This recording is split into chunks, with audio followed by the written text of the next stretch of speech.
Hallo julle, baie dankie vir die geleentheid wat ek het om net so 'n bietjie te deel.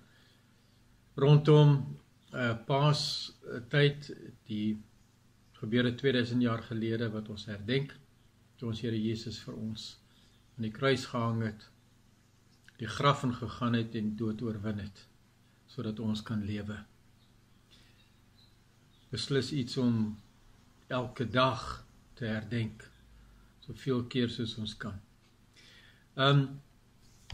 Wonder, wat was die emosies wat deur die ouens se gedagtes gegaan het? Die klein groepietjie disippels daar in die bovertrek, versla, stikkend, wanhoopig, verlore, bang, sê die Bybel, weggekruip vir die Jode.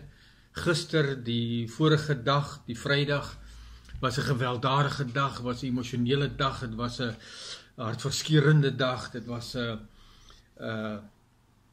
gewelddadige dag en brutaal, en dit was 'n verloondag, 'n wegholdag. Hulle het eintlik Jesus heeltemal alleen gelaat, want ons lees dat dit wat Josef Arimatea was wat die liggaam afgehaal het. Die disippels was nie daar om te help nie. Twee vroue was by om te gaan sien waar hulle hom sou begrawe, sodat hulle kon teruggaan en sy liggaam kan gaan balsem. En so hier is hierdie klein groepietjie disippels wat absoluut in skaamte is, skaam oor hulle self, skaam oor alles, bang en vra, wat het gebeur? Hoe moet ons sin maak? Wat nou? Ons het dan so gehoop, ons het dan so geglo, en hy het vir ons toch gesê, hy het gesê, hierdie dinge gaan gebeur, maar wat nou? Miskien was daar ook 'n sprankel hoop, maar hy het toch gesê, hy gaan op die 3de dag opstaan. Hy het toch gesê, moenie twyfel in my nie, moenie bang wees nie, moenie ophou glo in my nie. Hy het toch gesê, so,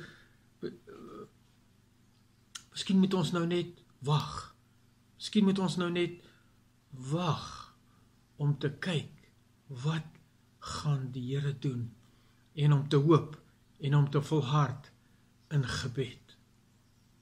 Dis hierdie wagtyd, wat die moeilike tyd is, daar vir almal van ons. Die stryd is gestry, en die konflik was daar, ons het staande gebly, maar nou wag ons op die uitkoms van die Here.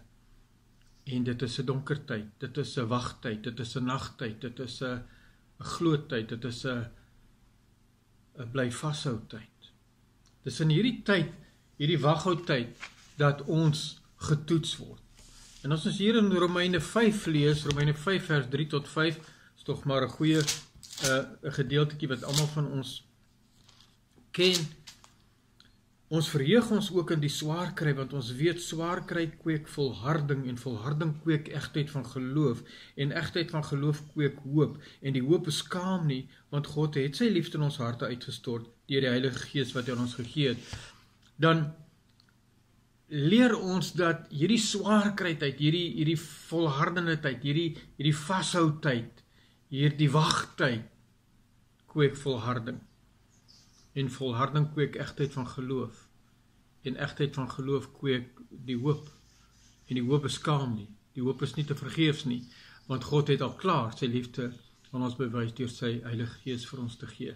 Maar dis hierdie wagtyd waarin ons wag vir die Here vir die uitkoms. Ons gewone lewe, tyd waarin ons konflik belewe, waar ons finansiële krisis belewe, waar ons huwelikskrisis belewe, gesinskrisis belewe, gemeentelike krisis in die samelewing, waar ons getoets word, waarin ons versoek word, waarin ons moet volstaan, volhard en vasstaan in die geloof en nie beweeg nie, omdat dit is wat die Here wil hê ons moet doen. Dan kom daar 'n tyd van wag.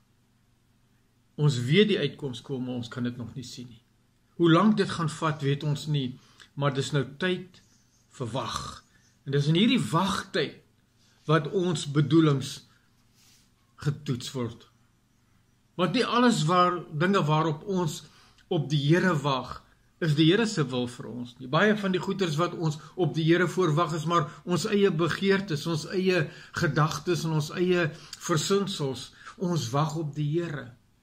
Klink baie keer spiritual. Ek wag al 3 jaar op die Here vir hierdie ding. Ek wag al op 5 jaar op die of 20 jaar op die ding. En die gedagte wat ons kry is, ek wag met volharding en geloof op die Here vir uitkoms. Dit klink baie goed, maar nou vra ek die vraag, bedoel jy dat jy elke dag van 3 jaar of 5 jaar of 20 jaar vra en vertrou en glo? Of bedoel jy het dit 20 jaar gelede gesê, vir die Here gesê, as dit u wil is? Wat beteken dit om te wag op die Here?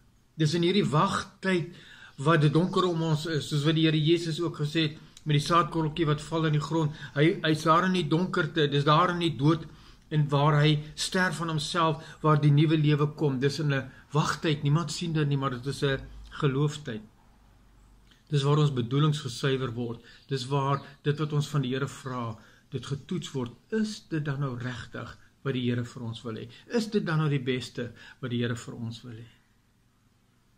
Maar dit is ook in daai tyd waar ons geloof gesuiwer word, waar hierdie klein geloof of die liggelowigheid van my gesuiwer word, skoongemaak word, sterker gemaak word, soos wat Petrus ook sê, net soos wat goud in 'n vuur getoets word, gesuiwer word, sodat al die onsuiverhede weg is, so moet my geloof ook getoets word en gesuiwer word. En laastens is dit ook 'n tyd waarin my verstaan en my kennis van God duideliker word, waar ek sy stem duideliker hoor.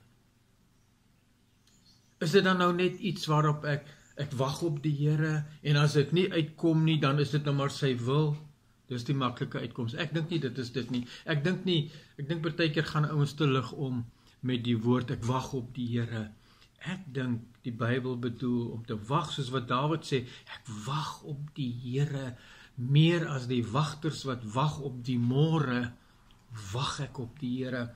Is Daniël, soos 'n Daniël wat desperaat was om die visioen te verstaan, in 21 dae vas en gebid en gewag het op die Here. Nehemia wat platgeslaan was oor die mure wat afgebreek was, wat vir 2,5 maande wag op die Here, vas in gebed en wag op die Here. Habakuk wat desperaat was oor die sosiale verval van die volk, wat sê, ek gaan op my staanplek staan en ek gaan wag om te hoor wat die Here vir my sê.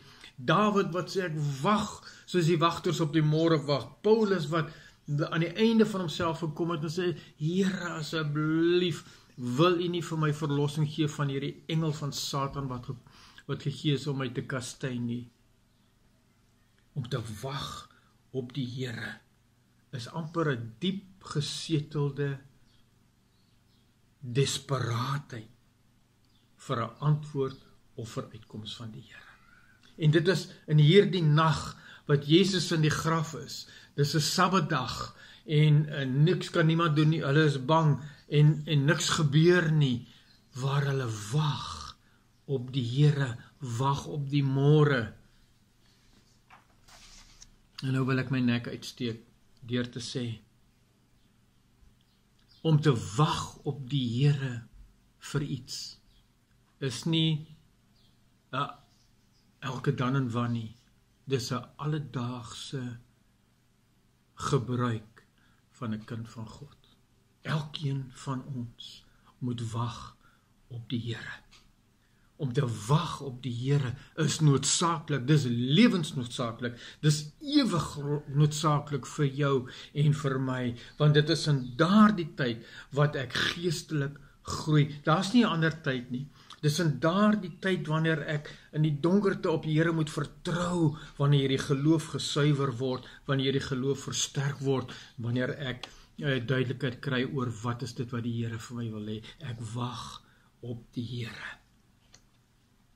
As ons sê, vandag, ek wil my nek verder uitsteek, as jy dan nou en ek vandag sê, hoorie nee, maar ek het nie iets waarvoor ek op die Here wag nie. Dan is ons in die moeilikheid. Dan is ons in groot moeilikheid. As ons dus kan sê op hierdie dag, ek het niks wat ek regtig nou nodig het om op die Here voor te wag nie, dan sê ek in ander woorde, ek's perfek. Dan sê ek in ander woorde, my huwelik is perfek. Ons is volkome in sync met mekaar en in sync met God. My gesin is perfek, my kinders is perfek, my gemeente, my verhouding met ander mense, met my medemens rondom my, daar's glad nie gevoelens binne my nie. Ek het regtig niks waarvoor ek op die Here moet wag nie. Dan dink ek, ons weet nie waarvan ons praat nie. Elkeen van ons het goed waarop ons vir die Here moet wag. Waarin ons werklik vashou aan die woord, waarin ons op die woord staan en sê, Here, asseblief, ek het nodig om dit te weet. Here, asseblief, skyn u heilige lig binne my, sê tog vir my waar ek verkeerd is, leer my wat u wil hê ek moet doen. Ek wag op u, soos die wagters op die môre wag, so wag ek op u. En nou wil ek afsluit, ons is in lockdown. En in hierdie tyd is ons almal maar besig om opnuut net na die woord te kyk, ons luister, ons hoor baie, daar's baie profesie, en daar's baie teorieë wat rondvlieg, jy weet, en dit is die wil van die Here, en dis wat die Here nou sê, en dit is 'n tyd waar ons elkeen ook maar tyd met God maak, tyd met die woord maak, hoor by die Here, Here, wat sê u vir my? Wat is dit wat ek moet leer? Wat is dit wat ek moet hoor? Wat is dit wat ek moet verstaan? Al is dit om hierdie ouens se goeders te vat en dit dan toets ek aan die woord, maar wat is dit wat u vir my sê? Wat is dit wat u wil hê ek moet verstaan? En nou dink ek aan daai oomblik toe Jesus by Jerusalem, voor hy by Jerusalem ingaan en hy kyk na Jerusalem en hy huil oor Jerusalem, die gedeelte waar hy sê, hoeveel het ek begeer om julle soos 'n hoender haar kuikens onder haar vlerke in te neem, te beskerm, as jy tog maar geweet het, hierdie dag, if you but knew the day of your visitation, as jy maar besef het, wat hierdie goed beteken Jerusalem, as jy maar net verstaan het, dat die Messias jou besoek het, dat dit die Seun van God was, wat vir jou vandag besoek het, as jy maar net verstaan het, maar nou het jy dit gemis. Dan kom ook tye ook vir ons in hierdie lockdown dalk, dinge gaan verbygaan, dit gaan verbygaan, dinge gaan weer na normaliteit verkeer, en baie gaan maar net weer terug na die normale gang van die lewe. En hulle het gemis wat die Here wil sê. Daar kom tye in ons lewe waarin ons gestry het en swaar gekry het, en wanneer ons in 'n wagtyd kom op die Here, en die Here toelaat, so omstandighede toelaat in ons lewe, want hy wil iets sê, en as ek nie regtig wag op hom nie, dan mis ek dit. Mag die Here gee, dat ons daai tye wat hy toelaat in ons lewe, die swaar kry tye, sal aangryp, want die swaar kry kweek volharding kweek egtheid van geloof, kweek hoop, en die hoop beskaam nie, want God het sy liefde aan ons bewys, deur sy Gees aan ons te gee. Amen.